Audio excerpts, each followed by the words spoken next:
Parmenas Radio presenta Biblioteca Jurídica con el Dr. Miguel Ángel Ortiz. Buenos días, señoras y señores. Sean ustedes Ortiz Cabrera. Estamos en parmenasradio.org. Y bueno, tal como se ha venido acostumbrando y ya hace un buen tiempo, también nos pueden hacer favor de vernos en la plataforma de YouTube los jueves en la tarde-noche, en donde don Agustín nos hace favor de subir esta emisión.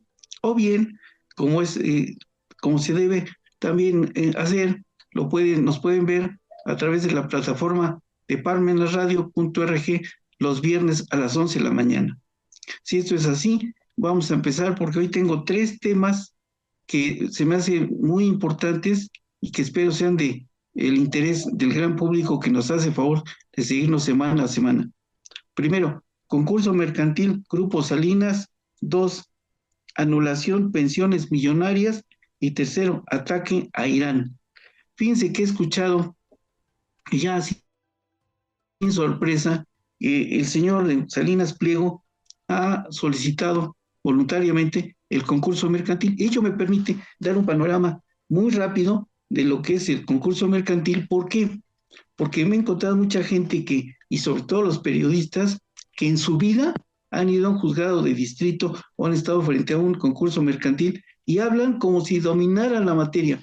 Fíjense, estimo que son 2 disciplinas que son las más complicadas del árbol jurídico: concursos mercantiles y amparo. Y de los concursos mercantiles se desprenden, por ejemplo, los concursos de acreedores, que es en materia civil. Los concursos mercantiles es en materia concursal. Bueno, pero si es así, fíjense que hay que poner de relieve algo que me parece muy interesante. Hay que ver si en la solicitud que hace el señor Salinas está incluido en el Grupo Salinas el Banco Azteca. ¿Por qué? Porque los bancos y las instituciones auxiliares del crédito tienen una tramitación especial conforme lo estatuye el artículo 259 de la Ley de Concursos Mercantiles. Pero bueno, hay que esperar qué hace, porque miren, a esta solicitud nada más es ya acude a la solicitud. No. Él dice que ya tuvo el consentimiento de la Asamblea de Accionistas. Esa solicitud la tiene que presentar o el presidente del consejo o el administrador único. Si lo presenta un apoderado, se lo va a desechar. También debe acompañar los 3 últimos estados financieros debidamente auditados, una relación pormenorizada de todos sus activos y de las categorías de los créditos que tenga y la cantidad que deba. Si no presenta eso junto con un proyecto de reestructuración, se lo van a desechar. Ya le pasó hace cosa de un mes en una empresa petrolera, porque este señor está metido en todo. Una empresa petrolera que también solicitó el concurso voluntario de acreedores. ¿Y qué creen? Que se le desecha. ¿Por qué? Porque en este caso tienen que tener 2 o más acreedores. Si nada más tiene uno y en aquella nada más tenía uno, se lo desecharon. Eso es correcto. Lo que pasa es que como la gente no sabe, bueno, los sorprenden. Y eso es lo que tratamos de hacer acá, que no nos engañen con cosas indebidas. Aquí vamos a explicar, aunque sea en una forma muy sucinta, lo que es el concurso mercantil. Fíjense, la hipótesis es la siguiente: si los activos son iguales o superiores a los pasivos, o sea, lo que tiene es igual o mayor que lo que debe, la hipótesis es el concurso mercantil. Ahora, si es al revés, si lo que debe es más que lo que tiene, o sea, que el pasivo es mayor que el activo, la hipótesis es de quiebra, siempre y cuando además que el desarrollo de la empresa ya no sea viable, ¿sí? Entonces opera la quiebra. Bueno, aquí también hay una cosa muy importante. Una vez que se presenta esta solicitud, si el juez la ve que satisface los requisitos, la admite. Si no, ahí la desecha. Ahora, si la desecha, ahí es recurrible en revocación. Y el común de las gentes, inclusive yo le pregunté a uno que se decía versado en la materia, que cuál era el recurso procedente, y él me dijo apelación. se ve que nunca ha ido a los juzgados de distrito y que nunca está en un concurso. Lo ha visto desde la esfera de cristal de la teoría. No, no, no. Esto se aprende con los libros y yendo a los juzgados de distrito. Esta materia es tan delicada que cuando les dieron el curso a los jueces de distrito de concursos mercantiles, ¿qué creen? No la entendían y había muchos desechamientos de solicitudes o de demandas de concursos mercantil porque no la entendían. Inclusive a mí me desecharon una que porque decían que no eran dos acreedores y yo les demostré que eran cuatro. No obstante ello, me la desecharon, me fui al recurso y me la confirmaron. Presenté la queja en el Consejo de la Judicatura y también me la desecharon. No por otra cosa, sino porque no conocían la materia. Tan es así que fíjense cuál fue la solución que tuvieron. Crearon una iniciativa de ley para que se reformara el Poder Judicial Federal y crearan solamente dos juzgados de distrito en materia concursal, están en la capital de la República, y ahora veo con gusto, de alguna manera, que pueden presentar su solicitud o su demanda aquí y el juzgado de distrito competente de acá lo remite al que esté en turno en la capital de la República y ese ya la examinará y verá si es dable o no darle trámite.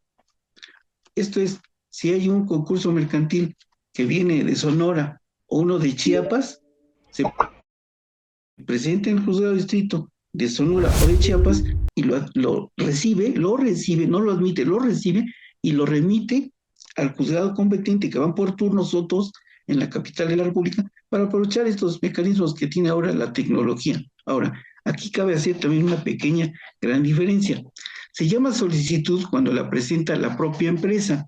Se llama demanda cuando la presenta un tercero. O sea, aquí en el caso del señor Salinas Pliego, pudo un tercero haber demandado el concurso mercantil, o bien también, como fue en el caso de Oceanografía, la presentó el propio Ministerio Público. ¿Por qué? Porque es el representante de la sociedad. Pero bueno, sigamos con esto que es muy, muy importante. Además de que tienen que exhibir el proyecto de reestructuración de las deudas para los acreedores, también tienen que presentar un escrito, la opinión de expertos, que son los que conocen de la materia y opinan respecto a si es dable o no la procedencia de la solicitud de concurso mercantil. Una vez que sean satisfechos esos requisitos, vamos a suponer que ya se admitió, perfecto, se gira un oficio al Instituto Federal de Especialistas en Concursos Mercantiles. Y una vez que recibe el oficio, designa un visitador. Este visitador se constituye en la empresa y constata que efectivamente el estado financiero real de la empresa efectivamente sea así, para estar en la hipótesis o de concurso o de la quiebra, como antes dijimos. O sea, si el activo es igual o mayor que el pasivo, es concurso. Si el pasivo es mayor que el activo, es quiebra. Bueno, si esto es así, la admiten, se gira ese oficio, se nombra el visitador, se constituye en la empresa, ya constata que esto es adecuado y entonces el juez ordena la publicación de edictos que serán consecutivos en el diario de mayor circulación que considere el juez y en el del diario oficial de la Federación. Si no se satisfacen los requisitos, hasta ahí queda, pero si no, ya se publican, se ordena la publicación de los edictos, que a mí me enseñaron, don Emilio, que Dios lo tenga en la gloria, que había edictos muy largos o muy cortos, de acuerdo a la capacidad de dinero de la empresa, bueno, porque los tienen que pagar. Y si es así, bueno, aquí es importante poner de relieve otra cosa. Hay 4 clases de acreedores. Acreedores privilegiados, acreedores singularmente privilegiados, acreedores prendarios o con garantía real y acreedores comunes. Y bueno, una vez que ya se cita a esos acreedores, porque además la empresa tuvo que haber hecho una relación pormenorizada de cuántos acreedores tenía y la categoría que él les había asignado, independientemente de que después el juez y primero el conciliador valore si ese es el orden que les corresponde, porque ahí puede haber algunas diferencias. Y en un libro que tengo ahí de Argentina, encontré ahí un delito que aquí no existe, la falsificación de balances. Sí, es muy importante esto, pero bueno, hay que seguir. Inclusive, conforme al artículo 239 de esta ley, es dable la cuestión de la inminencia, ¿sí? Bueno, esa fue una reforma reciente, hace no mucho tiempo. Bueno, cabe hacer la aclaración acá, que es el único juicio que tiene dos sentencias. La primera, que se pronuncia una vez que se publican los edictos, una vez que se ha citado a todos los acreedores y que el juez ya estima conveniente, entonces se pronuncia el juez y dicta una sentencia primera, en el sentido de que es procedente el concurso mercantil. Si es procedente, si lo pueden recurrir algún tercero a través de una apelación en efecto devolutivo, o bien, si no se acuerda lo conducente, o sea, que se desechara o que se decretara que no es procedente, lo puede promover la propia empresa en una apelación en ambos efectos. Bueno, si es así, una vez que ya es así, el visitador deja de funcionar y entonces viene un conciliador, que puede ser la misma persona, sino el juez gira en oficio de nueva cuenta al Instituto Federal, especialistas en concursos mercantiles, y vuelve o ratifica al visitador o designa otro en su lugar para que funja como tal, como conciliador. Y la función de es llamar a todos los acreedores que ya están en la lista que ha llenado o que ha satisfecho la propia empresa, para hacerlos que consideren y que bajen sus pretensiones a su máxima pretensión, lo más que puedan. Y una vez que hace eso, entonces ya se lo hace del conocimiento del juez y formula la lista definitiva de los acreedores. Hay una forma de concluir anticipadamente este concurso de acreedores. Si es que los acreedores están de acuerdo con el proyecto que ha presentado la empresa, entonces es una forma de concluirlo, porque ahí se reestructuran y estarán de acuerdo los acreedores en la forma y el pago y el plazo que le den a la empresa. Es una forma de concluir anticipadamente. Cabe aquí hacer la aclaración que esta es una forma, quizá venga ahí un truco que está intentando el señor Salinas Pliego. ¿Por qué? Porque de acuerdo al artículo, ahorita les digo, de la ley de concursos mercantiles y del código fiscal comentado, aquí hay un artículo en el código fiscal que establece, dice, en ningún caso el fisco federal entrará en los juicios universales. Punto y seguido. Cuando se inicie juicio de quiebra, suspensión de pagos o de concurso, el juez que conozca del asunto deberá dar aviso a las autoridades fiscales para que, en su caso, hagan exigibles los créditos fiscales a su favor a través del procedimiento administrativo de ejecución, que eso es lo que tiene que haberse hecho ya, porque si no le están dando herramientas y le permitieron al señor Salinas Pliego, ahora que le dieron plazo para pagar. Yo no le hubiera dado plazo, yo hubiera entrado en este mecanismo y lo hubiera llamado a cuentas, porque le están dando armas para llegar, para chicanear más el asunto. Y dice acá también, antes del 150, por último, y en completa concordancia con la regla general de preferencia del fisco federal para recibir el pago de créditos, se establece que el fisco federal no concurrirá en ningún caso con otros acreedores a juicios universales, esto es, aquellos en que los acreedores de una determinada persona deben comparecer a hacer valer sus derechos y a demostrar la preferencia que les corresponda para que les sean pagados sus adeudos. En este sentido, se impone la obligación a las autoridades judiciales ante quienes se tramiten juicios de tal carácter de dar aviso inmediato a la autoridad fiscal competente para que mediante el procedimiento administrativo de ejecución exija el pago de su crédito fiscal preferencial. Bueno, entonces, si es que eso acontece, el fisco le tiene que reducir también sus pretensiones, tiene que quitarle los recargos, las multas y el componente inflacionario, quedando solo el crédito fiscal. Si esto es así, con lo que ya pagó, probablemente quede pagada la deuda.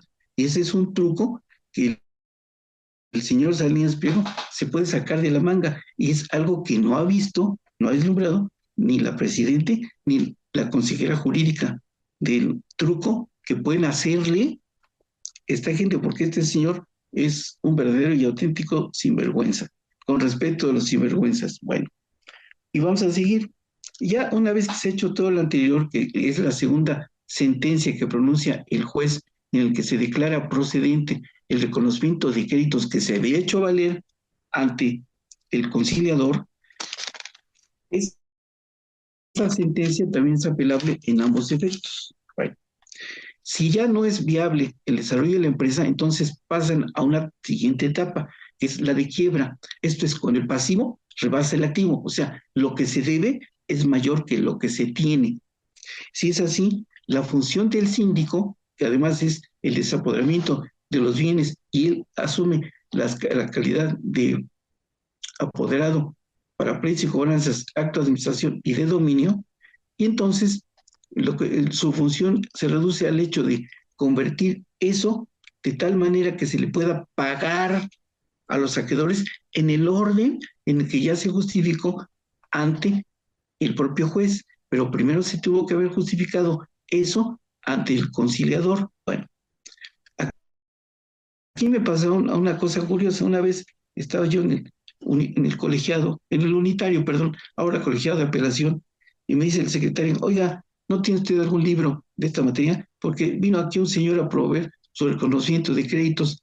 Dije, pues se lo tienes que desechar, porque el que es el competente para conocer de ello es el conciliador, y quizá si él no lo aprueba, entonces sí ya podría venir en el recurso adecuado ante el colegiado de apelación actual, pero si no, lo debe desechar. ¿Por qué? Porque no estaba el procedimiento ajustado a derecho. Bueno, y si esto es así, ya se llega a la etapa de liquidación de los activos bajo un esquema muy importante, porque normalmente se les paga bajo un concepto que se llama cuota de dividendos, en donde se liquida, o sea, si les debían 100 pesos, les pagan unos 50.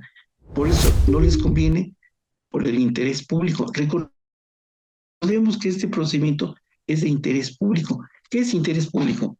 Es aquel que está por encima de los intereses privados o particulares. Les voy a dar 3 ejemplos.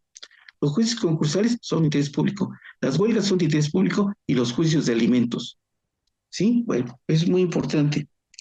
Y bueno, si esto es así, ya vamos a pasar a, también aquí hay otra cosa muy especial. Si no está considerado el Banco Azteca dentro del Grupo Salinas, tienen que seguir las reglas que instituye el artículo 259 de la Ley de Concursos Mercantiles. Pero aquí la gran diferencia es la siguiente.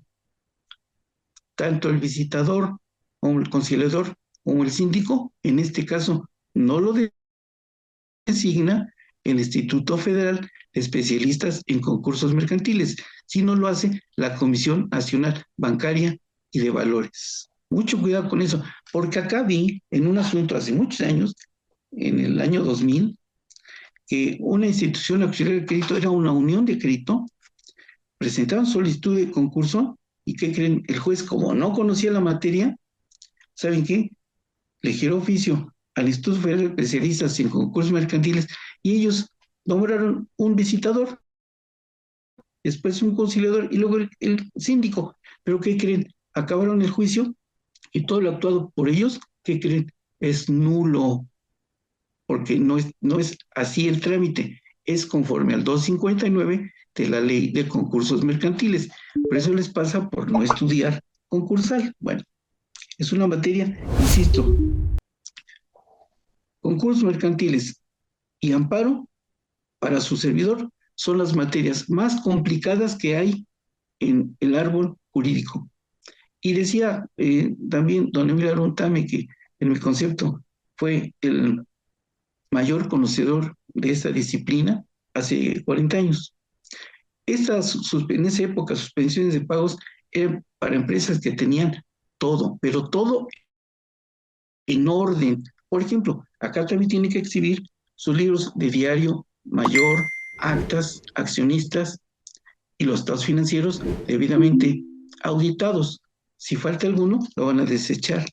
Y eso es lo que le pasó la vez anterior con la petrolera que tenía el señor Salinas Pliego. Acá vamos a ver qué hace. Y si esto es así, vamos a ver cómo evoluciona. Insisto, es una aquí tengo la ley. Y vean cómo la tengo de marcada, supermarcada. Bueno, tengo aquí también 4 libros, son 21 o 22 libros que tengo de esta disciplina, pero les voy a mostrar los que en mi concepto son los más importantes. El concurso mercantil y su proceso, de Eduardo Castillo Lara. Aquí está. Para mí es el mejor. También tengo el de Elvia Arcilia Quintana Adriano. Aquí, concursos mercantiles, doctrina, ley y jurisprudencia. Aquí está. También está muy bueno. Yo tuve el gusto de conocerla cuando era abogada general de la Universidad Nacional Autónoma de México, y me dieron la encomienda de ir a dar un curso al Poder Judicial Federal. Entonces la conocí, empezamos a platicar de esta materia y hasta me hizo favor de hacer un comentario que la verdad mucho me honró él mismo. Me dijo, oiga, venga más seguido, porque aquí los que tengo acá trabajando conmigo, esto no saben nada. Ya pues otro día vengo con más calma. El libro es muy bueno, muy recomendable.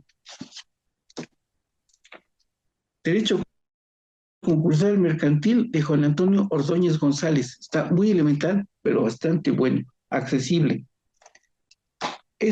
Manual de concursos mercantiles y quiebras de don Miguel Acosta Romero y Tania Romero Miranda. Aquí está, también bastante accesible, ven, chiquito, para que puedan leerlo con calma. Y también es bastante bueno. Concursos mercantiles, procesos y procedimientos en México. Rodolfo Bucio Estrada y Aldo Casaza Araujo. Aquí está. Bueno, si esto es así, vamos a pasar al siguiente punto que tengo para el día de hoy. Nada más un último comentario. Yo le agradezco infinitamente lo poco que sé de esta disciplina a 2 personas, a don Emilio Lontame y al doctor Moisés Romero Beristain. Él, cuando cursábamos la maestría de fiscal hace más de 40 años, un día veníamos por Zacateco y me dijo, oye Miguel Ángel, ¿por qué no empiezas a estudiar en esa época de suspensión de pagos? Yo le dije, ¿qué es eso? Me dijo, mira, compra el libro que quieras, compra la ley, léela, y lo que no entiendas, yo te lo explico. Y efectivamente, él me fue explicando muchas, muchas cosas, muchos secretos de los que él había aprendido, vislumbrado en los juicios que él llevaba, y me los fue transmitiendo poco a poco, cosa que le agradezco y se lo agradeceré infinitamente. Un abrazo hasta el cielo, porque ya se nos adelantó en el viaje sin retorno. Bueno, el siguiente punto que les quería contar es, en el caso de las pensiones millonarias dictadas en el periodo neoliberal, los perjudicados van a aducir que se les está aplicando retroactivamente y violentando sus derechos fundamentales. Y por eso van a aducir que se les viola ¿qué? Sus derechos adquiridos. Eso está en la página 146 de este libro, con el que yo aprobé Introducción al Estudio del Derecho hace algunos años, en 1971. Aquí están los derechos adquiridos, ese libro de Francisco Peniche Bolio. ¿Por qué? Porque en esa época, cuando nos enseñaron el García Márquez, no lo entendíamos ni los alumnos y creo que tampoco el maestro. Pero en este libro está magnífico. Yo con esto aprendí Introducción al Estudio del Derecho. Lo he recomendado varias veces. Una maestra que da clases sin la libre derecho, yo le saqué copia al mío y se lo facilité. para que diera la materia allí en la Libre hace algunos años. Y también fíjense que hay un caso de excepción aquí. ¿Por qué? Porque estos señores, ellos van a aducir que se les violenta sus derechos adquiridos. Hay un caso de excepción que contempla que ofenda cuando atenta contra el interés público o el interés, y en este caso el interés nacional. ¿Por qué? Porque eso atenta contra la nación. Y entonces es posible que buscando ese resquicio se declare procedente, eso ya sea en un juzgado de distrito o por la corte, porque atentan contra el interés público el que subsistan esas pensiones que se dieron en el periodo neoliberal, que son atentatorias del país. Es algo que está en la página 101 del libro de Quiovenda. Aquí está. Aquí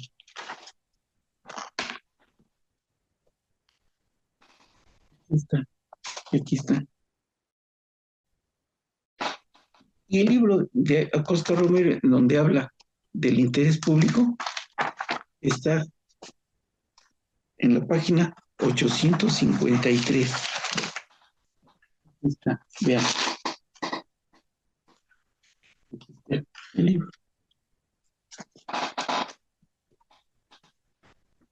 Y si es así, espero que efectivamente sea procedente en las cámaras, en la Cámara de Diputados y después en la de Senadores, para que entre en vigor. Claro, esta gente no se va a quedar contenta y van a promover sus amparos, pero confío en que la luz del discernimiento que llegue a la Corte encuentren la solución a través del interés público e interés nacional, que es lo que debe prevalecer. Y cuando haya conflicto, en el caso de el interés público y los derechos adquiridos, si es un conflicto de leyes, debe estarse en favor de quien trate de evitarse un perjuicio y no a favor de quien trate de obtener un lucro. ¿Quiénes están tratando de obtener un lucro? Los pensionados. Entonces debe estar de por medio qué debe prevalecer el interés público, y en este caso ¿qué? El interés nacional, que es por arriba del interés público. Bueno, si esto es así, el siguiente punto del día de hoy es el de ataque a Irán. Fíjense que Irán no se ha quedado indefenso.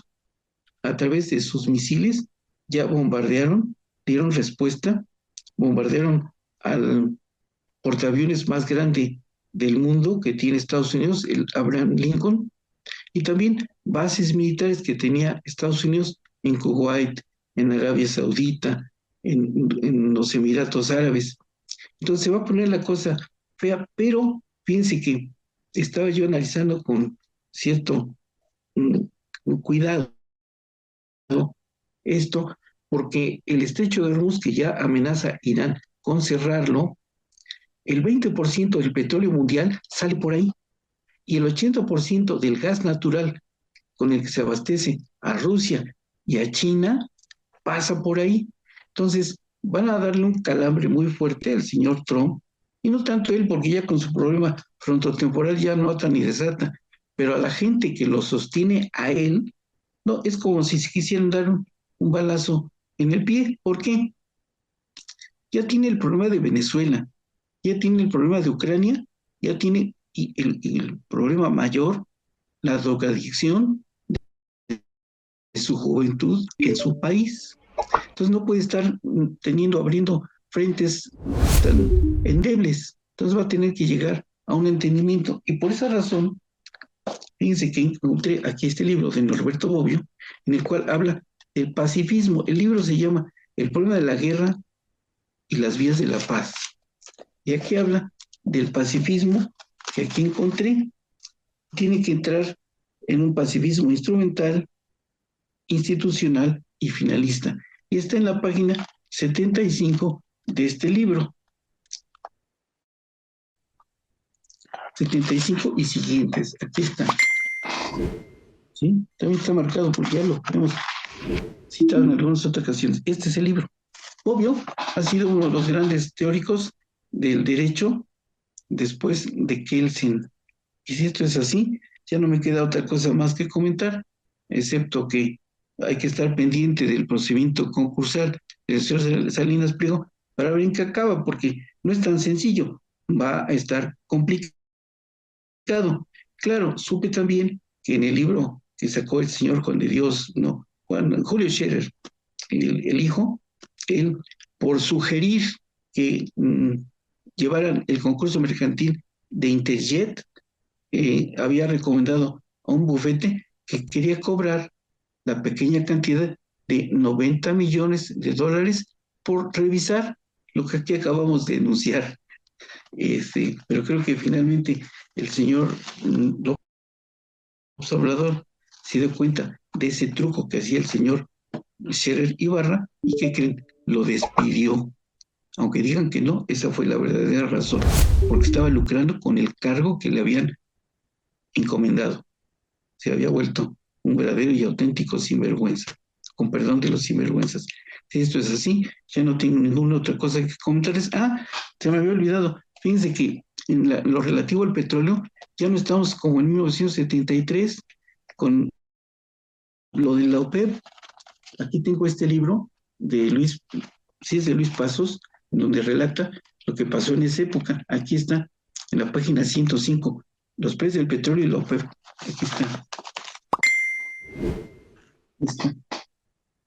Y no creo que ahora se repita lo acontecido en 1973. Si esto es así, ahora sí, ya no tengo ninguna otra cosa que comentarles, excepto dar las gracias por el favor de su atención. Una súplica, que tenga la bondad de ponerle like o me gusta, de tal manera que don Agustín tenga forma de cuantificar las personas que nos hacen favor de seguirnos semana tras semana. Muchas gracias, buenos días, buenas tardes, buen provecho, hasta la próxima. Parmenas Radio presentó Biblioteca Jurídica con el doctor Miguel Ángel Ortiz.